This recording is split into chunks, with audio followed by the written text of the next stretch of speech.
De retour dans la tranche info, place maintenant au focus. Nous sommes jeudi, nous allons donc parler anthropologie noire avec notre expert des humanités classiques africaines, le professeur Niosere Kalala Omotunde. Bonsoir professeur. Bonsoir.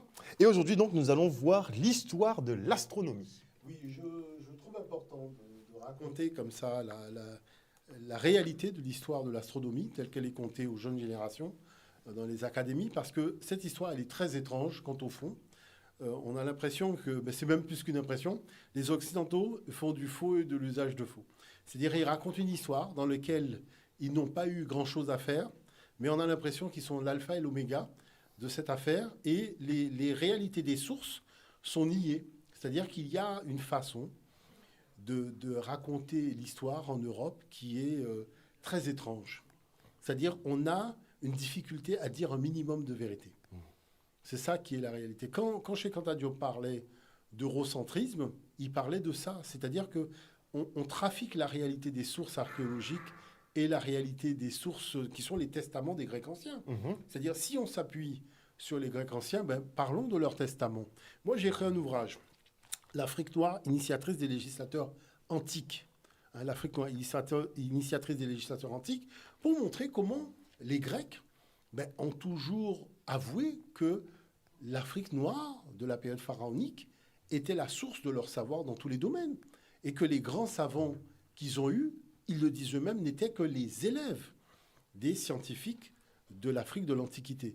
Maintenant, ce qui est très étrange, c'est que l'histoire est racontée, on passe au-dessus de l'Afrique et on ne tient pas compte de l'apport important que l'Afrique a eu, parce que les 3 pyramides orientées de façon astronomique selon les 4 points cardinaux, c'est quand même sur le continent africain, c'est pas en Mésopotamie. Vous voyez, c'est pas en Grèce. C'est-à-dire qu'il y a quand même une réalité, c'est que la chose a commencé là. Et quand on voit le discours est très étrange. Alors c'est pour ça que si le premier document est calé, ça peut être intéressant de regarder ce premier document, parce que vraiment, on a alors là, un aéropage de tout ce qui se dit à ce sujet. Et c'est important de regarder. On part pour le premier document. Au IVe siècle avant Jésus-Christ, Platon avait compris que la Terre ainsi que les autres planètes étaient sphériques. Il la place alors au centre de l'univers, et comme Pythagore, évoque une harmonie de sphères. Hélas, si le mouvement de la Lune et du Soleil sont cohérents avec ce point de vue, il en va autrement du mouvement des autres planètes. 50 ans plus tard, Aristote, qui garde l'idée de la Terre en position centrale, conçoit un système de sphères emboîtées les unes dans les autres. Le tout lui permet d'expliquer ces irrégularités et de prédire les mouvements des planètes. Au IIIe siècle avant Jésus-Christ, Aristarque de Samos, astronome et mathématicien grec, évoque pour la première fois le système héliocentrique. Au IIe siècle après Jésus-Christ, Ptolémée rassemble ses observations et ses calculs sur les mouvements des planètes. Ils nous sont alors parvenus dans une série de livres nommés l'Almageste. De nombreuses questions restent sans réponse, essentiellement à cause du système géocentrique, qui se trouve être erroné.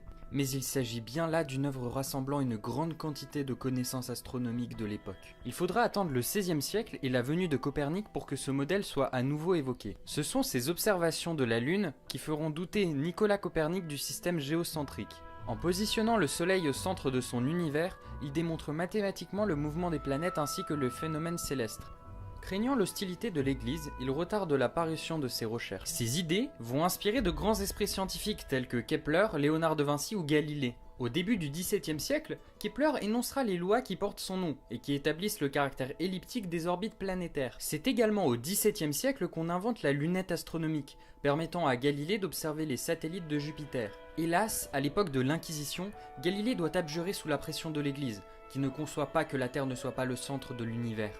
Il faudra attendre le XIXe siècle pour que l'Église admette enfin l'idée que la Terre soit en orbite autour du Soleil. En 1668, Isaac Newton décide d'utiliser des miroirs à la place des lentilles de verre et invente le télescope. Il pourra dès lors confirmer les lois de Kepler avec des observations plus précises du ciel. Il ne tient qu'à nous de faire en sorte que l'humanité puisse prospérer afin de découvrir toujours plus de nouvelles et excitantes informations.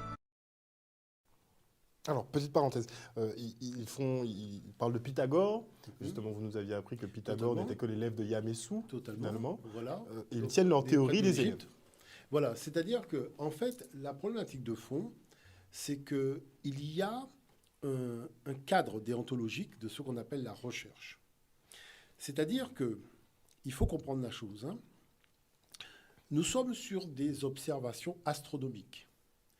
Vous avez des phénomènes qui sont certes cycliques, mais la durée est longue.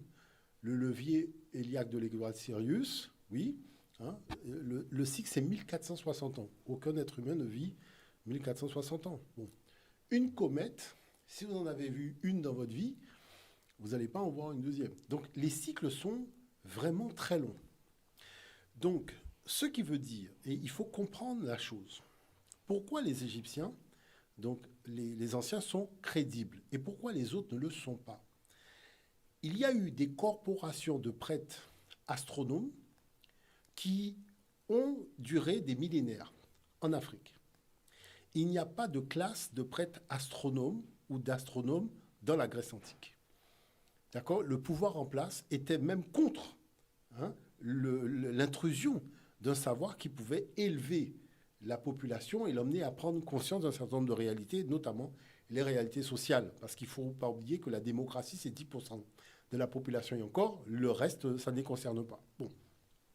Donc à partir de là, on vous dit que quelqu'un assis dans une pièce ou qui va observer le ciel, donc à partir de, je sais pas moi, de ses 30 ans, va faire des découvertes alors qu'il n'a pas le recul des siècles et des millénaires pour certifier. C'est un peu le vaccin du coronavirus. Non, il faut comprendre l'affaire. C'est-à-dire qu'aujourd'hui, moi j'ai l'impression que si je crée un laboratoire la semaine prochaine, je peux garantir que dans une semaine, moi aussi j'ai le vaccin. Puisque manifestement, tout le monde sort le vaccin de son Japon. Exactement. Non, mais il faut comprendre la chose. Donc, c'est-à-dire qu'on a déjà l'habitude, vous voyez, de ce genre de mécanique, de façon de faire. C'est-à-dire que les conditions de certification de faits scientifiques ne sont pas remplies ni par les Grecs, ni par les Romains. D'ailleurs, comment se fait-il, enfin, vous nous aviez déjà expliqué que la religion était donc un instrument géopolitique justement pour un peu gouverner les masses, mais comment se fait-il qu'à l'époque, finalement, la religion puisse décider de ce qu'est la science ou ce qui n'est pas de la science? Parce que nous ne sommes plus dans la spiritualité, on est dans la religion. La religion, c'est géopolitique, c'est le pouvoir en place qui gère les choses. Dans la spiritualité, c'est totalement différent. Vous savez, si vous faites le tour du monde et vous allez à la rencontre des religions, vous allez voir beaucoup de conflits sur le même territoire. Parce qu'il y a le dieu des jaunes, le dieu des oranges, le dieu des verts, voilà. Chacun voit Dieu à sa fenêtre. Bon. Mais c'est étrange, quand vous faites le tour du monde pour maintenant aller à la rencontre donc, des spiritualités, il n'y a plus de conflits. Parce que, en fait, on ne voit plus Dieu à sa fenêtre, mais on le voit dans le ciel. Donc ça veut dire qu'on voit bien que la religion est le fait de civilisations colonialistes, de civilisations, je dirais, prédatrices, qui veulent contrôler les consciences et les pensées. Vous voyez, qui ne sont plus dans l'investigation de ce que Dieu a créé, mais de ce qu'on souhaite pour gouverner. Et c'est pour ça que vous avez ce phénomène-là dans les cités, dans les lieux, dans les civilisations, où on cherche à maîtriser les consciences et les savoirs des humains. Vous voyez ? Maintenant, en Afrique, le savoir est accompagné par le pouvoir en place. Au contraire, la civilisation est bâtie sur la quête scientifique. Donc, on expose les faits. Et si ce n'était pas le cas, on n'aurait jamais pu faire les pyramides. Parce que, imaginez le premier qui vient avec cette idée-là, franchement, il se serait fait railler par tout le monde. Et là, vous avez une équipe de scientifiques qui vont réfléchir à la mise en place de cette réalité. L'autre chose qui est très étrange, c'est qu'on nous présente des Grecs qui auraient fait, comme les Pythagore, les Thalès et compagnie.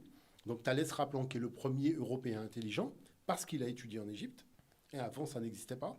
On pourrait vous dire que vous êtes dur, hein, le premier Européen intelligent. Non, mais lisez Jean-François Champollion, lisez ce que les gens vous verrez. Les gens sont quand même relativement, beaucoup plus catégoriques que nous. Hein. Bon, ça, il faut le savoir. Mais la chose, c'est qu'on fait passer pour Grecs des Cananéens. D'accord ? C'est pas parce qu'on les a appelés Phéniciens qu'il n'en demeure pas moins que cette dimension de l'Asie mineure, parce qu'on raconte l'histoire du Proche-Orient comme si les Cananéens n'avaient jamais existé.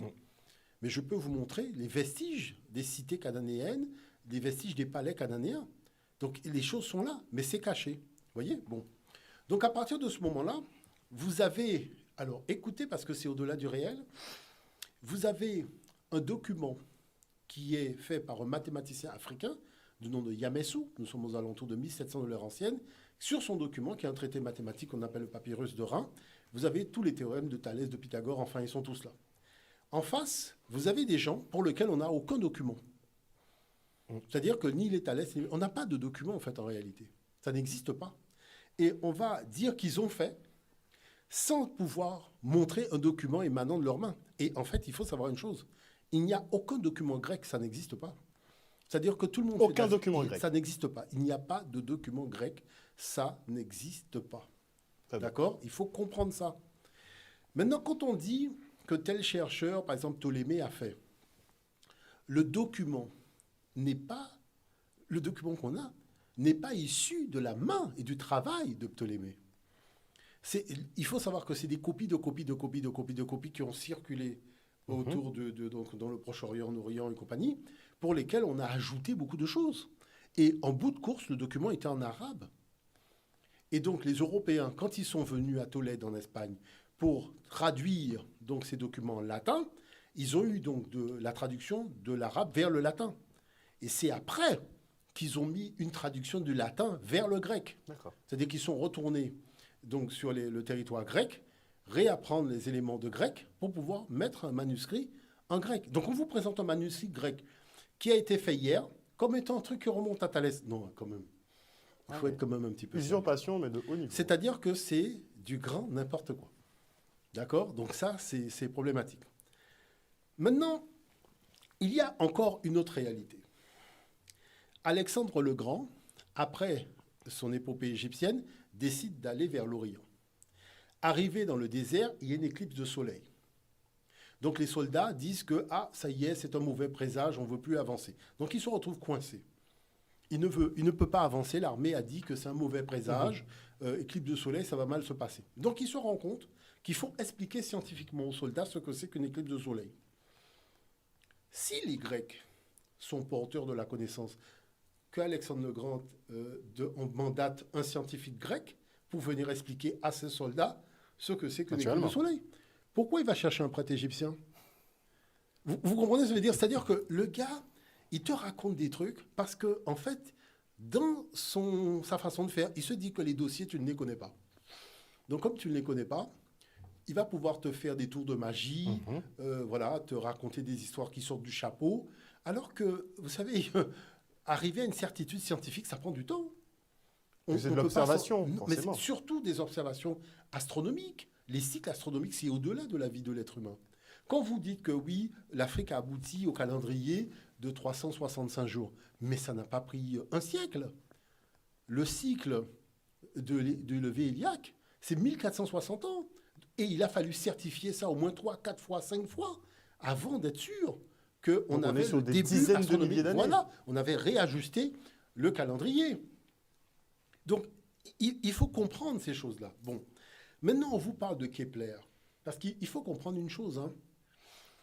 Lorsque les Arabes ont présenté aux Européens les manuscrits en arabe, ils leur ont dit, vous savez, ces manuscrits-là émanaient de vos ancêtres grecs. Ils auraient pu faire comme les Occidentaux aujourd'hui, mentir, en disant, c'est nous les Arabes qui avons élaboré ça. Ils ont fait preuve d'un minimum de sincérité en disant aux Européens, voilà, il y avait une civilisation autrefois, de la Grèce antique, qui avait hérité des savoirs de civilisations plus anciennes africaines. Voilà leur production intellectuelle que nous avons récupérée au moment de la destruction des documents grecs. Nous avons préservé des copies en arabe. Et donc, ils vont présenter les éléments là-dessus, donc, aux Européens qui vont découvrir leur patrimoine grec. Parce qu'avant, les Européens ne se rattachaient pas aux Grecs. Pendant 8 siècles, l'Europe a ignoré complètement son passé, même près de 12 siècles.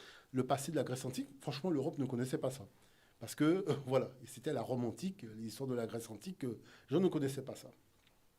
Mais l'arabe, qui a recopié un document, a quand même donné un minimum d'éléments sur la source. Quand l'Européen traduit, il enlève la source. Vous voyez? Donc, à la limite, il enlève la source, il enlève même l'arabe, qui est à l'origine de la traduction et compagnie. Et finalement, on vous présente un document qui a été revu et corrigé par les scientifiques arabes, qui, quand ils ont fait leur copie, ont travaillé sur les copies et ont rajouté les éléments de leur recherche. Et on présente donc ces éléments-là comme étant des éléments grecs.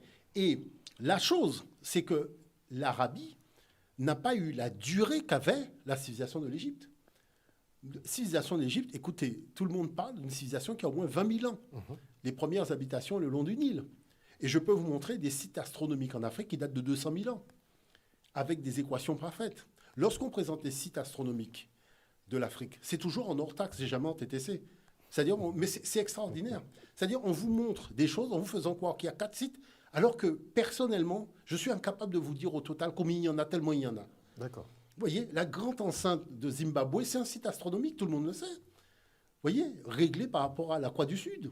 Donc, qui fait que, avec des entrées orientées nord-sud, enfin, c'est des choses extraordinaires. Quand on regarde l'enceinte du Grand Zimbabwe, qui est un château fort. Château fort construit 7 siècles avant les premiers châteaux forts européens. Bon, donc toujours est-il que on vous parle de Kepler. On dit que Kepler a révolutionné machin. Regardez ce que Kepler a écrit dans Harmonie du monde. D'accord, dans Harmonie du monde, livre 5, Kepler écrit « Maintenant, 18 mois après la première lumière, 3 mois après le vrai jour, mais après quelques jours après le soleil, pur de cette étude, la plus merveilleuse qui a commencé à briller, rien ne me retient. Il est de mon plaisir de céder à la frénésie inspirée. Il est de mon plaisir de raillerie d'homme mortel, avec la reconnaissance candide de ce que je vole comme vaisseau d'or aux Égyptiens. Pour construire un tabernacle à mon Dieu d'eux, loin des frontières de l'Égypte. » D'accord. D'accord. Difficile de le faire plus clair en même temps. C'est-à-dire que, vous voyez la réalité, c'est-à-dire qu'on vous dit Newton a dit. Mais ce que Newton a dit sur l'Égypte, on cache. Einstein a fait. Mais ce qu'Einstein a dit qu'il a pris en Égypte, on cache. Ptolémée. Ptolémée était à la bibliothèque d'Alexandrie. Comment voulez-vous accorder du crédit à Ptolémée? Ptolémée a simplement traduit en grec des documents qui étaient en égyptien ancien. Et on vient dire que Ptolémée a fait la baguette, il a dit ci, il a dit ça. Mais Ptolémée, même le document, le vrai document, même de personne ne l'a. C'est un truc qui personne ne sait où c'est passé. Donc il faut comprendre qu'il y a une problématique là, qui est la manifestation de l'impuissance intellectuelle occidentale. Et c'est Nietzsche qui en parle dans la volonté de puissance. C'est-à-dire comme on affiche une volonté de puissance, mais on n'a pas les matériaux pour affirmer cette puissance, eh bien, on se vote dans l'escroquerie intellectuelle. Prenons le temps de regarder le deuxième document. Je crois que c'est Jean-Marc Baudet-Boudot, qui est astrophysicien au CEA. Regardons ce qu'il dit sur un certain nombre de choses. On est parti. Parce que quand j'ai débarqué dans ce domaine, j'étais terriblement surpris.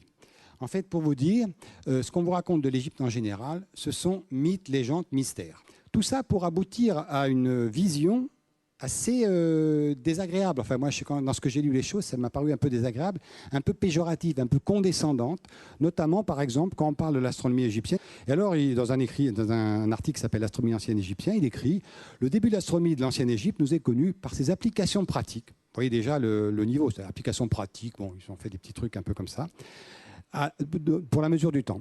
Dans sa dernière période, donc il parle de la période ptolémaïque, dans la période grecque, de véritables textes astronomiques, là, cette fois-ci, apparaissent également, mais, il met tout de suite, ils ne peuvent être mis au compte des Égyptiens. Bon, alors nous, à chaque fois qu'on tombe là-dessus, on veut bien les croire, hein, les gens qui sont spécialistes. Mais je me dis, c'est quand même bizarre, vous voyez, tous ces monuments, etc. Qu'est-ce qu'il y a derrière? Alors les pyramides, bon, effectivement, voici les pyramides de Gizeh, les 3 pyramides, dont la plus grande, hein, Khéops, ça fait quand même 140 mètres de haut, 5 millions de tonnes. Bon, ça, effectivement, c'est exceptionnel. Mais surtout, vous voyez qu'effectivement, ça fait 45 siècles que ça existe. Et en fait, c'est un carré. Mais un carré presque parfait. Hein. Ça a 230 mètres de côté et ça a à peu près 20 cm d'erreur sur chaque côté. Donc, c'est un carré parfait au sens de la construction. Ensuite, vous voyez les pyramides, l'orientation à quelques centièmes de degrés près, axe nord-sud, est-ouest. Le temple de Karnak, ça c'est une photographie que j'ai prise l'année dernière, le 21 décembre. Vous voyez l'axe du temple, effectivement. Vous attendez le lever du soleil. Et vous voyez, le soleil se lève exactement, le moment du solstice, effectivement, dans l'axe du temple de Karnak. Voilà, il passe exactement sous le portique. Donc, visiblement, des énormes monuments ont été alignés. Là, c'est la tombe de Ramsès VI, donc moins de 1200 avant l'ère moderne, dans la vallée des rois. Et on voit, effectivement, on a séparé le jour et la nuit. Vous voyez ici, alors vous voyez, une déesse qu'on appelle Nout, on va la voir un petit peu mieux, la déesse du ciel. Et vous voyez, il y a des 12 séparations qui marquent les 12 heures de la nuit. Et de la même façon, il y a les 12 heures du jour. Nous, en tant qu'Européens, évidemment, nous avons un dogme peut-être un peu trop présent dans notre subconscient, c'est que pour nous, les Grecs ont tout inventé. Alors, d'une certaine façon, c'est un peu absurde. Il y avait quelque chose avant les Grecs, il y a eu quelque chose après les Grecs, mais nous, dans notre culture, c'est ça qui m'a frappé quand même quand on analyse tous ces textes, nous voulons nous raconter quelque chose comme une filiation directe avec, effectivement, la science grecque antique. Alors, bien évidemment, vous comprenez que je ne vais pas faire dire aux textes qu'ils ne disent pas. Il y a très peu de textes. Par exemple, tous les textes scientifiques grecs sont des textes bien postérieurs aux Grecs. Ils ont été retrouvés au IXe siècle. On pourrait parler d'Euclide, il reste quand même un document d'Euclide du IIIe siècle. L'Almageste, il n'y a que 2 documents du IXe siècle qui ont été retraduits de l'arabe. On n'a aucun document, on n'a pas l'équivalent du papyrus de Rhine, vraiment. On n'a pas quelque chose écrit par Archimède, qui nous aurait laissé, ou par Euclide. On a des documents qui ont voyagé, ont été traduits, ont été modifiés, ont été amendés, et qu'on a récupérés comme étant, effectivement, normalement, l'émanation de la science grecque. Et alors, on est étonné parce qu'effectivement, on lit, alors c'est difficile de le rendre avéré, puisqu'il n'y a pas vraiment, à part les auteurs latins qui nous ont raconté l'histoire, raconté des histoires, mais on lit quand même que Pythagore, Euclide, Thalès, Archimède ont tous séjourné en Égypte. L'Égypte a été grecque à partir de moins 300. Donc ils ont tous effectivement séjourné en Égypte, même avant qu'elle soit grecque, d'ailleurs ils pouvaient le faire. Et finalement, la question qu'on peut se poser, c'est qu'il ne faudrait-il pas effectivement réviser notre histoire des sciences? Alors quelqu'un que nous connaissons bien, effectivement, puisqu'il était français, et il s'agissait de Jean-François Champollion, lui a été beaucoup plus radical. Déjà à son époque, en fait, il nous disait quelque chose d'assez fort, en disant qu'une étude sérieuse dégagée de préjugés vulgaires qui, malgré l'évidence des faits et le témoignage positif des Grecs anciens eux-mêmes, tendrait à faire admettre le système de la génération spontanée des arts, des sciences et de toutes les institutions sociales sur le sol de l'ancienne Grecque, nous démontre que, comme partout ailleurs peut-être, ce pays habité d'abord par quelques hordes barbares fut successivement occupé aussi par des populations étrangères dont l'arrivée opéra de grands changements. Et il insiste, l'interprétation des monuments d'Égypte mettra encore mieux en évidence l'origine égyptienne des sciences et des principales doctrines philosophiques de la Grèce. L'école platonicienne n'est que de l'égyptianisme sorti des sanctuaires de Saïs. Ah ben ça pousse à réfléchir tout ça. Voilà, c'est-à-dire que là, on voit que lorsqu'on on peut féliciter M. Bidot de dire quand même un minimum de vérité. D'ailleurs, Même petit s'il rappel, pourrait dire un peu plus, oui. vous aviez dit que Jean-François Champollion faisait preuve d'honnêteté intellectuelle à son époque, et que c'est son fils, justement, C'est son qui a frère. un peu, C'est son frère qui avait travesti un peu ses travaux. travesti la réalité. Il faut savoir que lorsqu'on parle de ça, c'est 1822, nous sommes à l'époque de l'esclavage. Hein. Donc il y a une découverte qui est faite. C'est-à-dire que l'Europe qui pense qu'elle a pour mission de civiliser l'humanité se rend compte qu'elle-même, elle a été civilisée par les gens qu'elle veut civiliser ou qu'elle fait semblant de civiliser. Vous voyez, donc c'est un petit peu ça. La chose, c'est comment arriver en fait à aborder l'histoire des sciences avec un minimum d'honnêteté. Et c'est chaud, hein. Clairement. Bon, c'est vraiment très, très, très, très compliqué. Parce que moi, quand je suis, vous savez, dans les grandes écoles, que j'ai l'occasion de m'entretenir avec certaines personnes, je vois qu'il y a un double langage. C'est-à-dire que, vous savez, en privé, il y a une reconnaissance des faits. On ne peut pas les nier. D'accord? Parce qu'il faut un temps de gestation pour aboutir à une certitude scientifique. Vous n'avez pas eu le temps de gestation, c'est que vous avez pris vos informations dans une autre civilisation. Tout simplement. La problématique de l'autre civilisation, c'est que ça vous donne un point d'angle. Si c'est le ciel, vous avez un point d'angle d'observation du ciel. Donc, je dirais, vous êtes obligé de passer du temps. Quand on vous dit que Platon a étudié 13 ans, là, c'est Strabon qui le dit. Mais 13 ans, parce que les phénomènes, quand vous commencez à les étudier, il faut du temps. Ce n'est pas en 1 année, 2 années, 3 années que vous allez aboutir, même à la compréhension, quand on parle de précession des équinoxes. 2150 ans. Vous voyez? Donc, il faut du temps pour comprendre ça. Donc, à partir de ce moment-là, ce qui se passe, puisqu'on voit les Grecs en train de discuter, est-ce que les comètes ont des queues, pas des queues? Mais quand même, on a des documents qui répertorient l'information. Maintenant, ce que je veux dire, qui est assez étrange aussi, c'est que tout le monde sait que la bibliothèque d'Alexandrie a été brûlée. Volontairement? Volontairement, c'est-à-dire que là, vraiment, il faut savoir une chose, c'est-à-dire que l'Occident se disait, maintenant qu'on a traduit le maximum de documents en langue européenne, latine, grecque et compagnie, il faut faire disparaître, surtout pour le problème de la religion. Parce qu'il faut savoir que on vous dit que Jésus a dit, mais c'était déjà écrit en égyptien. C'est-à-dire, c'est comme si Jésus, c'est un acteur, il a un scénario et il lit le scénario, sauf que le scénario est écrit en égyptien ancien. Et ce scénario-là était stocké à la bibliothèque d'Alexandrie. Alors après, si on veut faire croire aux gens que Jésus a dit quelque chose qui a un scoop, il faut brûler les documents. Hein. Qu'est-ce qui a fait que la stratégie a échoué? C'est parce que les anciens avaient écrit dans des tombeaux à 200 mètres sous sol, donc sous le sol, Gravé dans la pierre. Gravé dans la pierre de plusieurs tonnes, les originaux. Et c'est comme ça que la chose, en fait, ça leur a un peu explosé à la figure. Parce que les papyrus, c'était des copies, mais ce n'étaient pas les originaux, alors qu'ils pensaient que les papyrus, c'était les originaux. Vous voyez ? Voilà. Donc, au moins, je peux vous dire que là, les anciens ont pris beaucoup de précautions. Bon. Et petite question, au cas où, est-ce que le Vatican n'a pas récupéré une grande partie des documents qui étaient à Alexandrie? Non, mais la plus grande bibliothèque égyptienne se trouve au Vatican. On est d'accord. D'accord, donc là, c'est même pas la peine, c'est-à-dire tout ce qui concerne Akhenaton et compagnie. Ils ont tout récupéré. Non, ils ont tout récupéré. Même les statues. Et puis même beaucoup de personnes riches qui avaient des collections privées ont fait don de ces collections au Vatican. Donc il y a beaucoup de papyrus, beaucoup de statues, beaucoup de choses. En fait, il y a beaucoup d'éléments là, hein, vous voyez. Tout ça, c'est parce que quand vous organisez comme ça un montage, il faut cacher l'original. Donc, si vous détenez l'original, au moins vous êtes sûr qu'il ne sera pas exposé. Donc, c'est ça qui est important. Maintenant, on vous dit qu'il n'y a pas beaucoup de documents qui permettent, c'est-à-dire on a peut-être 1, 2 ou 3 documents qui permettent de se faire une idée des connaissances de l'Égypte, parce que malheureusement, alors on va tout vous dire, hein, soit ils ne se sont pas beaucoup intéressés à ça, mais rares sont les fois où on va vous dire que la bibliothèque d'Alexandrie a été brûlée. D'accord ? Donc on va considérer que les 500 000 à 1 million de documents qu'il y avait là-dedans, on va faire fi de ça dans l'histoire. D'accord ?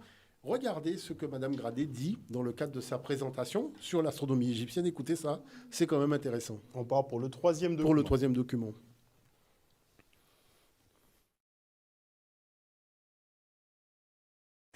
Donc cette présentation, elle s'intitule « Le ciel de Pharaon ».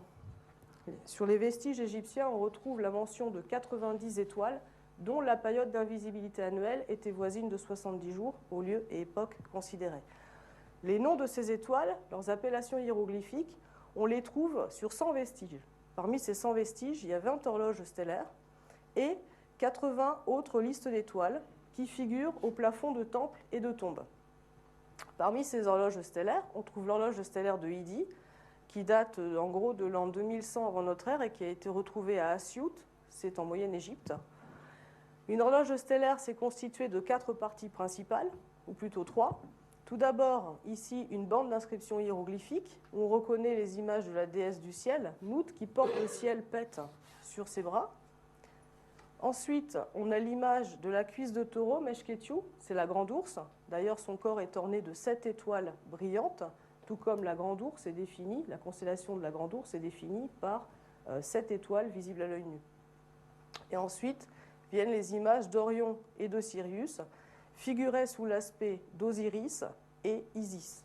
Donc corrélation entre les étoiles et les dieux du panthéon égyptien. Ici, on a le plafond de la tombe de Senenmout à Der el-Bahari. Senenmout, c'était l'architecte de la reine Hatshepsut qui a vécu vers l'an 1450 avant notre ère. Au plafond de cette tombe, on trouve le ciel d'Égypte, scindé en 2 parties, une partie nord ici et une partie sud là.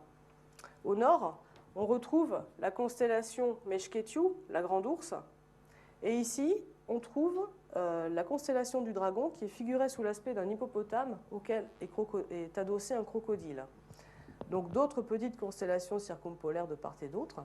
Ici figurent les divinités des mois lunaires et ici des cercles. Chacun de ces cercles se réfère à un mois de l'année civile égyptienne. Professeur. Voilà, donc tout ça, c'est très important. Parce que, vous savez, il y a des fois, on est confronté à certaines réalités dans des discussions où il faut expliquer, expliquer, réexpliquer. Donc il faut être vraiment dans le cadre d'une explication. Le livre « L'Afrique noire, initiatrice des législateurs antiques », d'accord, dans lequel j'ai montré que même Confucius était noir. La statue de Confucius à Shanghai, dans la fondation Confucius, c'est un noir. On peut le présenter chinois en utilisant Adobe Photoshop ou en prenant des dessinateurs. D'accord? Mais il n'en demeure pas moins que si vous regardez sa statue, bon, on voit bien que, en tout cas, il n'était pas chinois. Bon. La chose qui se passe, c'est que il y a une volonté de construire du nouveau. Or, moi, ce que j'ai fait, j'ai investigué l'histoire. Et l'histoire montre que les législateurs ont été en quête d'un savoir nouveau. C'est-à-dire, si on veut construire du nouveau, il faut tout simplement avoir un savoir upgradé. Et ce qui m'a beaucoup marqué, c'est le fait que l'Afrique a été le centre de référence de tout le monde. Voilà, c'est-à-dire que c'est pas de... Non, tout le monde. Il n'y a pas de référence, Non, on a franchement, tout le monde s'est dit, si je veux... Donc les législateurs, ce sont des bâtisseurs de civilisation, et ces législateurs qui ont bâti tant de civilisations, même les civilisations sémites et compagnie, ils ont considéré que l'Afrique, c'est pour ça qu'on vous dit que Moïse a étudié la sagesse et les sciences dans les temples de Pharaon, c'est-à-dire que voilà, c'est le législateur des Hébreux, mais on vous dit, attention, le savoir qu'il a, ça ne vient pas des Hébreux, ça vient de l'Égypte. Donc c'est comme ça, vous voyez, les Thalès, les Pythagore, les Platon, c'est pour ça qu'il en parle. Bonnet-Bidot. Ça veut dire que les législateurs, les Solon d'Athènes, tous ces gens-là, ils ont étudié chez nous. Comment voulez-vous effectuer un changement si vous n'avez pas un apport de connaissances nouvelles? Moi, je dis, mais les gens rêvent. Les gens rêvent. Parce que la première chose qu'il faut, c'est qu'il faut mettre en place son système de réflexion. Déjà. Mais il faut s'enquérir des bâtisseurs de civilisation. C'est-à-dire, quelle est l'expérience que nous avons des grands bâtisseurs de civilisation lorsqu'ils se sont dit, mon peuple est couché ou il est à genoux, aujourd'hui, il faut que je le mette debout. Bon, quelle connaissance, quelle quête de savoir que je vais tout simplement commencer à investiguer de manière à le remettre debout. C'est pas comme ça. Moi, je vois des gens qui parlent, personne ne veut étudier rien du tout. Tout le monde considère que personne n'a fait comme ça dans l'histoire de l'humanité, bâtir une civilisation sans apport de connaissances nouvelles. Ça, il faut le savoir. Il faut être un petit peu sérieux. D'accord?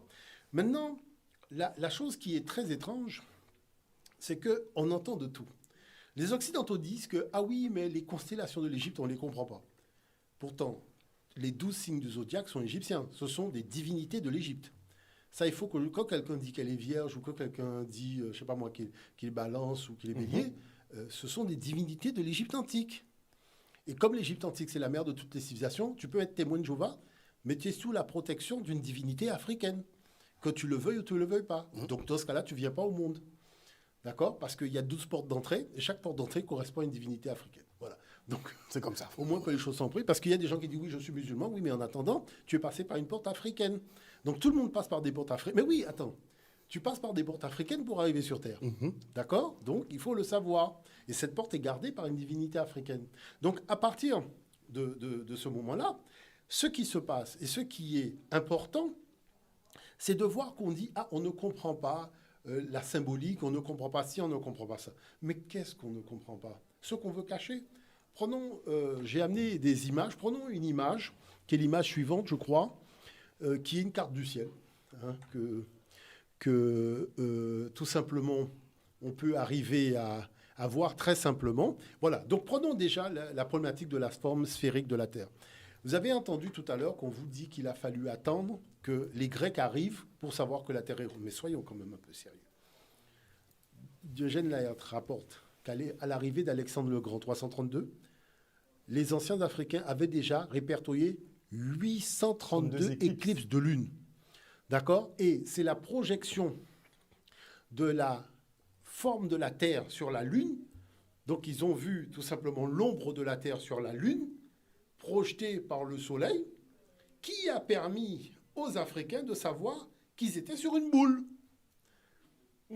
Il faut comprendre l'affaire parce que tout le monde raconte tout et n'importe quoi, d'accord? Mais il n'y a pas eu de spéculation sur la base de il se pourrait éventuellement que la Terre soit cubique, plate, enfin tout ça. Les gens ne sont pas fous. Là, on est en Afrique, on n'est pas chez les fous et les folles. On est chez des gens sérieux, d'accord? On élabore un concept, on le certifie, on le vérifie, on le valide. Ça veut dire quoi? On attend simplement l'éclipse, donc projection de la lumière de la Terre, de l'ombre de la Terre sur la Lune, on regarde. Et la forme que l'on voit de l'ombre nous donne la forme de la Terre. Tout simplement. Donc voilà comment, vous voyez, on est arrivé à déduire ces choses-là, ça. Mais ça veut dire que la notion de corps céleste, c'est des choses qu'on maîtrise. Puisque quand vous faites ça, c'est vous maîtrisez... Parce que les gens discutent de savoir est-ce que la Terre est au milieu de l'univers ou est-ce que c'est le Soleil ou l'univers? Il y a ce qu'on appelle le chêne. Le chêne, c'est l'univers. Au milieu du chêne, on met le disque solaire, c'est-à-dire Ra. Donc, il n'y a pas de discussion de savoir où est Ra. Est-ce que Ra est au centre ou pas au centre? C'est des discussions qu'on n'a pas eues parce qu'on a considéré que le Soleil, c'est Dieu. Dieu est au centre, de fait. Donc, il n'y a pas eu l'histoire de Copernic, tout ça. Mais franchement, quand même. C'est de la falsification voulue. Non, nous, en tout À cas. des fins. Oui, c'est-à-dire que nous, on n'est pas rentré dans ces discussions-là parce que le chêne, qui est le cartouche du roi dans lequel on écrit son nom, ça représente l'univers. Et au centre, il y a le disque solaire. Donc, il n'y a pas eu de discussion à ce niveau-là.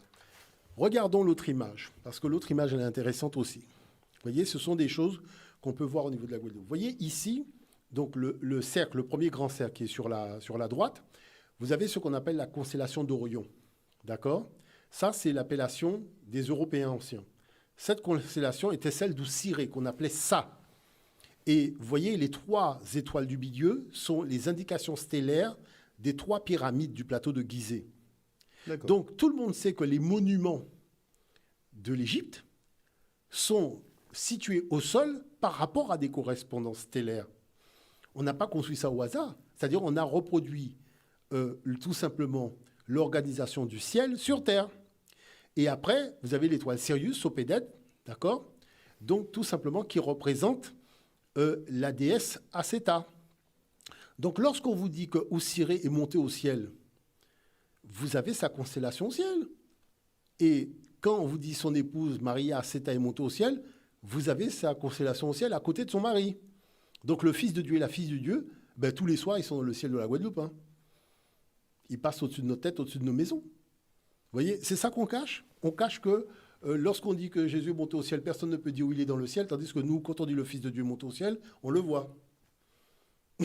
Et quand on dit la fille de Dieu est montée au ciel, on la voit aussi. D'accord? Parce qu'au ciel, elle est montée au ciel, mais elle n'a pas disparu, elle s'est pas fondue. Donc, vous voyez, les dessins que vous avez en haut sur la gauche, ce sont ces dessins-là qui représentent ces constellations, c'est-à-dire le Fils de Dieu avec la fille de Dieu. Donc, les deux qui sont venus pour guider l'humanité vers le bien.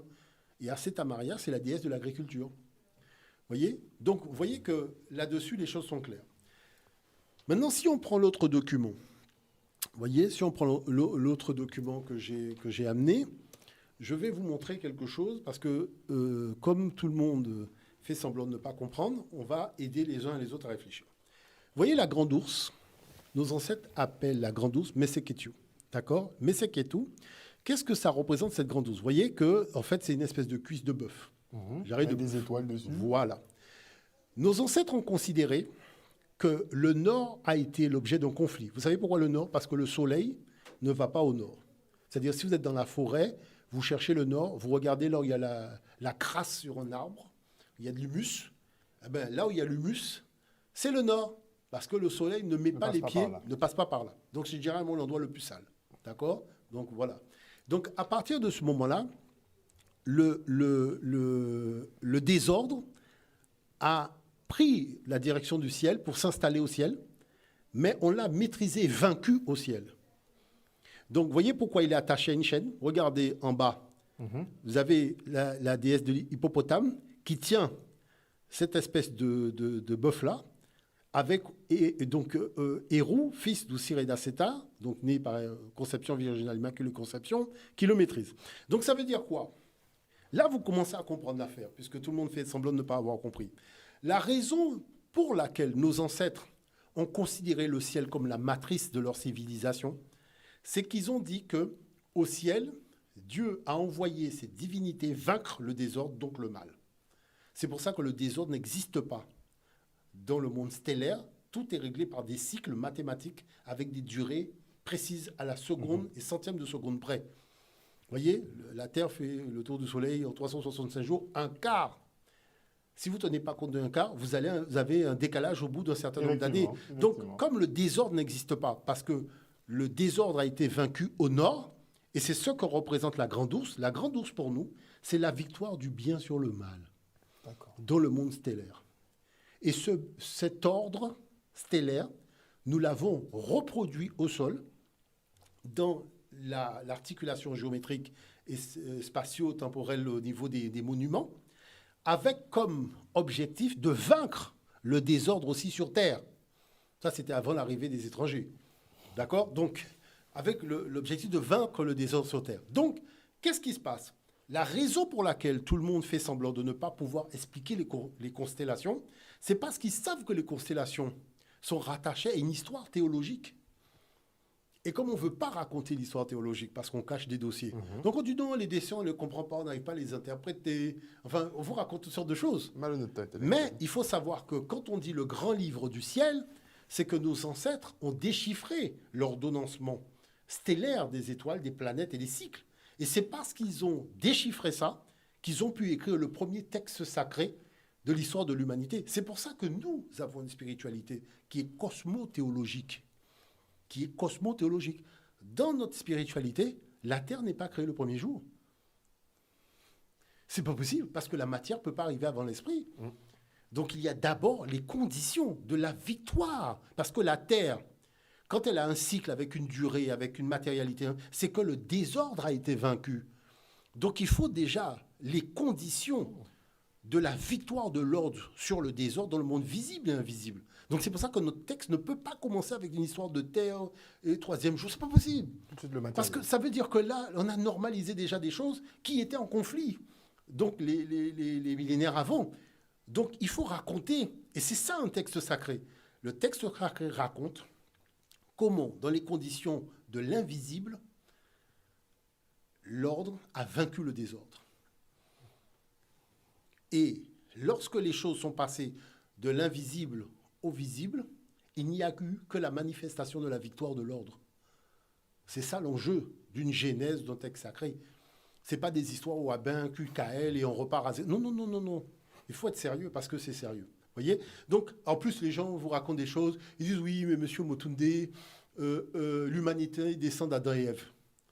Je dis, mais soyons sérieux. Adam et Ève, ils ont eu des filles, ils n'ont eu que des garçons. Non. Donc, comment voulez-vous que l'humanité descende d'Adam et Ève s'ils n'ont eu que des garçons? Il y a des points qui ne collent pas trop. Non, mais attendez, on est d'accord qu'ils n'ont pas eu de filles. Ils ont eu Caïn et Abel. Non, c'est pas ça. Et comment l'humanité fait pour sortir de deux hommes? Donc, vous voyez bien que... On va dépendre de cotes en plus.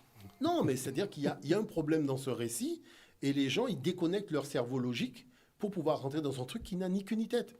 Donc, tout ça, c'est important. Maintenant, ce qui est particulier, et si on a encore un peu de temps, c'est-à-dire dans l'ouvrage... On doit conclure. Allez-y. Voilà, très rapidement, je vais prendre peut-être juste une citation. Vous voyez, on vous dit, par exemple, à propos de Thalès, d'accord, cité par Platon, Thalès, fils d'Exémas, de Milet, phénicien, d'après Hérodote, donc on vous dit que c'est un grec. Mais les Grecs disent qu'il était phénicien, donc phénicien c'est cananéen. Bon, donc cheveux crépus, tresse africaine et compagnie, Lox. Il porta le premier le nom de sage. En effet, il trouva que l'éclipse du soleil provient de ce que la lune lui fait écran. Il fut le premier grec à découvrir la petite ours, les solstices et la taille, ainsi que la nature du ciel. L'eau est le principe des éléments. Il reçut en Égypte l'éducation des prêtres. Bon, voyez? Donc ça veut dire que quoi? Ça veut dire que tu ne peux pas dire que quelqu'un a fait une découverte astronomique s'il n'avait pas de contact avec une génération de prêtres astronomes. C'est-à-dire des gens qui, sur des millénaires, au moins 2000 ans, se passaient la connaissance et l'observation. Voilà, de père en fils, on s'est transmis des observations qu'on a notifiées. Et je vais vous dire une chose pour comprendre les choses, je vais conclure là-dessus. La question, c'est, premièrement, on a eu des instruments d'observation. Je vous ai montré la lunette optique qui remonte à 5000 ans que tout le monde cache. Mais il y a une chose qu'il faut savoir, c'est que les anciens avaient des ingénieurs qui ne sortaient que la nuit. C'est-à-dire que les yeux ils ont eu des yeux relativement perçants en acceptant de vivre dans des grandes salles de bibliothèque durant la journée, donc en dessous, de manière à avoir une lumière très faible pour faire en sorte que l'acuité visuelle soit développée à une puissance qu'on ne peut imaginer. Wow. Et quand c'était l'aube, c'est-à-dire quand le soleil commence à se coucher, c'est là qu'ils sortent. Donc ils ont un regard perçant. Parce qu'il ne faut pas sous-estimer le regard de l'être humain. Si vous êtes resté pendant 10 ans à ne pas voir la lumière du soleil et que vous êtes dans des conditions où vous réduisez au maximum la luminosité pour développer vos facultés visuelles, vous allez voir comment vous allez voir les étoiles, vous allez voir un certain nombre de choses. Vous allez voir ça clairement. Parce qu'on le voit bien, vous êtes dans la lumière, vous éteignez la lumière, dans l'obscurité, waouh, hein, vous êtes dans l'obscurité, vous allumez la lumière, boum, vous avez des difficultés, ça y est, quand on se réveille le matin, on voit bien qu'on a du mal à, waouh, le soleil est trop fort, on cache les yeux. Donc imaginez que vous passez 10 ans dans l'obscurité de votre chambre et vous sortez que la nuit. Mais c'est évident que les étoiles, vous allez les voir très clairement. Vous voyez, donc je pense qu'il faut vraiment que sur ce plan-là, que nous comprenions que le savoir, c'est aussi, je dirais, se rapprocher de la puissance de la lumière. Et que toute élévation, je ne parle pas de développement, je parle d'élévation, se produit par la volonté de se rapprocher de la lumière et la connaissance, c'est ce qui permet aussi de le faire. Voilà, donc c'est très important de le rappeler. Merci beaucoup, professeur, pour toutes ces informations encore précieuses. Et il est important, effectivement, de rétablir un peu toute cette histoire qui a été grandement falsifiée. Voilà, chers téléspectateurs, on se quitte. On se retrouve très prochainement pour un jeudi anthropologie avec notre expert des humanités classiques africaines, Nusere Kalala Omotunde. Passez une bonne soirée sur Canal 10. Bisous, bisous.